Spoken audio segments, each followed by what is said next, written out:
The Eden Project is probably one of the best, well-organised, superb places to study the environment. It's a little bit like taking the children around the world in a day. They actually see, feel, hear and immerse themselves in the ever-changing world in which we live. The first thing for the children is the sensory experience of being in the tropical rainforest. They get hot, they get bothered. It's as real as you're going to get without going there. The sense of size, the heat, the smell, the atmosphere. It's pretty good. Eden's unique as an educational resource because it's real. You can take children around the world in a day. You can take them to the rainforest, you can take them to the Mediterranean, you can take them to their own environments as well. It's not just individual plants with labels and lots of signage boards, it's actually immersing people in a real environment. You can see a cocoa small holding with cocoa pods growing on trees and actually get to touch them and look inside and relate it to the chocolate that you eat. By visiting the Eden Project, the students are taking the first step in appreciating the interdependency of plants and animals and how much we need to preserve the habitats around the world in order to supply the oxygen and keep this whole world alive. The Don't Forget Your Leach Socks workshop is for older Key Stage 2 children. It looks at basically how we're dependent on plants through a narrative that's about surviving in the tropical rainforest. Are they life-threatening leeches? No. Leach socks are very stylish pieces of equipment that you wear over your shoes and the bottom of your trouser legs. They're like kind of large Christmas stockings with a string around the tops. Stylish. How cool are they going to look?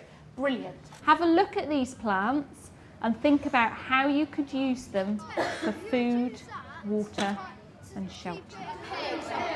A tent peg? Good idea. Lighting a fire stuff. Firelight, a very good idea.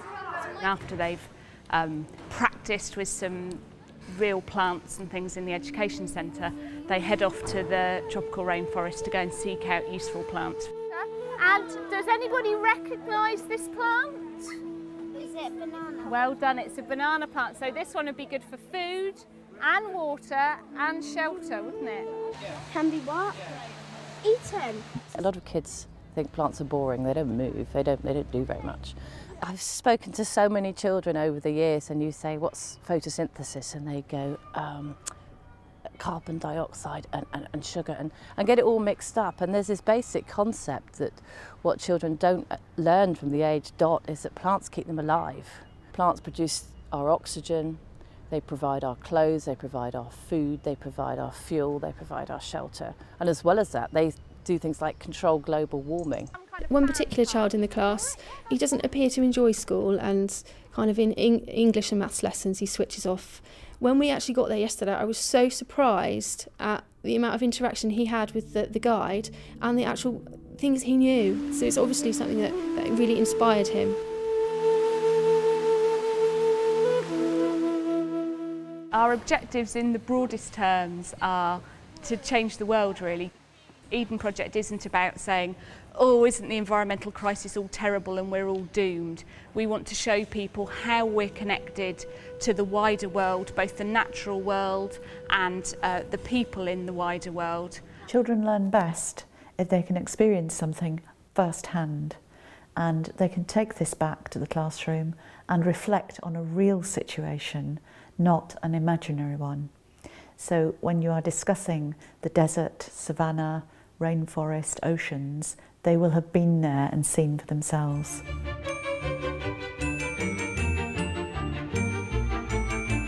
From my past experience, I have insisted on pre-site visits, and sometimes these have had to take place in my own time, but I felt them to be an essential part of fully preparing myself so that I can lead a group when we're out of school, particularly when we're going to a residential place or to somewhere that is potentially hazardous, such as into this cavern. So is this the first meeting point where we'll be standing with the children, gathering here, and you'll have a talk to them? If I wasn't happy after doing this recce with any of the aspects of the trip, I would obviously think about what aspects could be changed. On a pre-site visit, you are looking at potential hazards and risks, as well as the facilities, but it's also crucially important to make sure that what the staff are offering is what you want from the trip. And during that pre-site visit, you can actually negotiate and bespoke your trip to match the needs and ability of the students you'll be taking. There's no danger to... There's not nothing toxic. Toxic or anything, poisonous here, no, it's mineral water and calcium. I'm actually very satisfied with everything that I've seen. The guide has answered a lot of my questions. I've got no concerns at all about bringing 26 7, 8-year-olds to the Blue John Caverns. The caves are just a massive chambers and caverns which the children will be led round and given a tour guide and just said how they're made, any interesting features about the caverns. It's not topping! This is called Toppy World. It's not topping! I think the better prepared you are for a school visit, the more relaxed you are, or seemingly relaxed, on the day. You know that you've prepared for as many eventualities as you can think of, and you can just go with the students and enjoy the day. It does them good to see you out of context, enjoying yourself as much as they are. Scary to think. A lot, especially when you're 6, yeah, definitely. Yeah. Does cavern have a particular name? It's called the crystallised cavern. The stalactites come down and the stalagmites grow up. So those stalactites, they hang down from the roof and they're 50,000 years old. Yeah.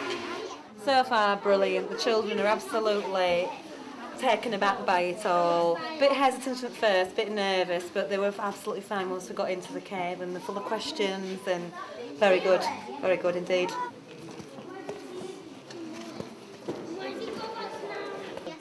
What have you got to say, children, for questions?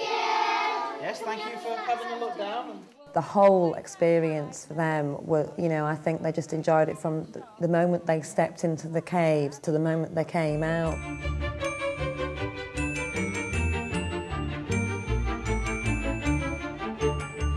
Trips can be very, very expensive and time-consuming in terms of travel.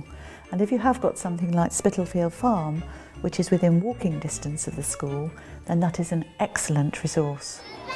It's always a concern when you take the children out onto the streets. You know, road safety is one of the biggest issues, especially when you're, for example, I'm at the front of the line and, you know, the end of the line's way down there. You do have to be careful. You have to make sure you have responsible adults who can go along with you. They're really shy, aren't they? Growing schools emerged out of a concern that children and young people don't understand where their food comes from.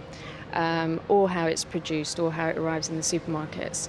And also there's a general lack of understanding and awareness about healthy living, what constitutes a healthy diet, and where food that children eat in schools comes from. It's very interesting, actually. You don't have a lot of knowledge about where their food comes from. And so it's quite interesting for them to see, you know, that just the fact that quite a few of the foods that you eat come from plants and they grow in the ground. Do you know why they're here? No. Well, what we do is we keep them so that they become really, really, really ripe and they turn into seeds. So all the seeds grow inside them, and then we use the seeds to plant them next year. There are a lot of places in cities, in inner cities, that schools can actually go and visit that perhaps schools aren't aware of. The Federation of City Farms has schools throughout many of the inner city conurbations throughout the UK. I think schools, you know, need to be made aware that these places exist. Oh, I like the chilies. I'm going to cross. It's part of our role as teachers to not only prepare for a trip so that the students have got high expectations and clear expectations of what they should be doing, but once they've had their senses awakened and they're coming back from a trip buzzing with ideas and enthusiasm, we've got to capitalise on that and use it. And that can be done in many cross-curricular ways. They're always keen to talk about it, which is quite good in class. They're also keen to write about it or to do activities following up, because it's something that's very vivid in their minds. For a special treat, because you've all been so good, I'm going to take you to see the rabbits. Going to a farm, obviously there is the benefits of seeing and experiencing animals that you don't normally experience within a city.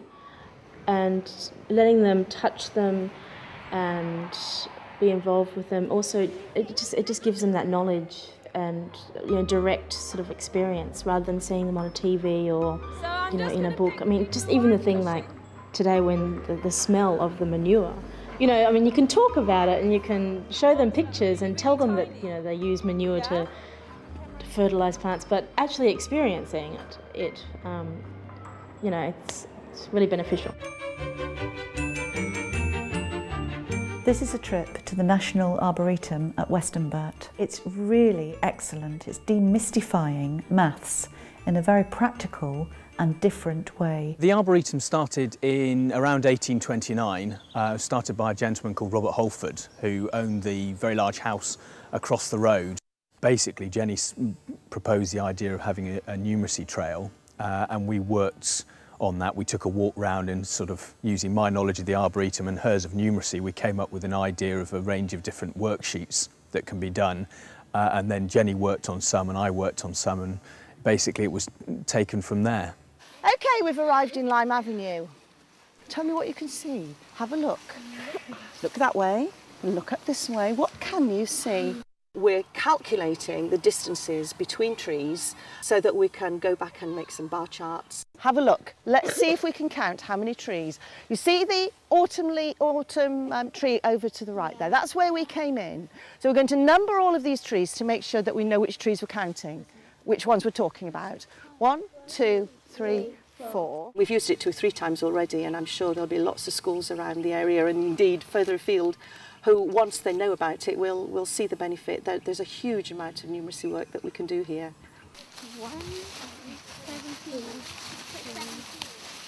We're working on their estimation skills, so they're making estimates at distances between trees, both across the avenue and between different trees along the avenue. 13, 16. Okay, what are we going to write down then? We've got a 14. They're estimating in strides and in metres, and then checking by making strides and using a trundle wheel. It's fairly straightforward to set up a maths trail. It's not costly, particularly if you're using what you've got around you. I mean, that's all we've done, really. Well, I think it's really nice that if you see a good idea and it works, you have a go at it yourself. So I think it's really important. To run a trip, there are rules and regulations and risk assessment forms and the necessity of doing a pre-site visit where possible. However, that shouldn't cloud the enjoyment and the fun of running a trip away from the classroom to see the children really enjoying your subject and what they can achieve.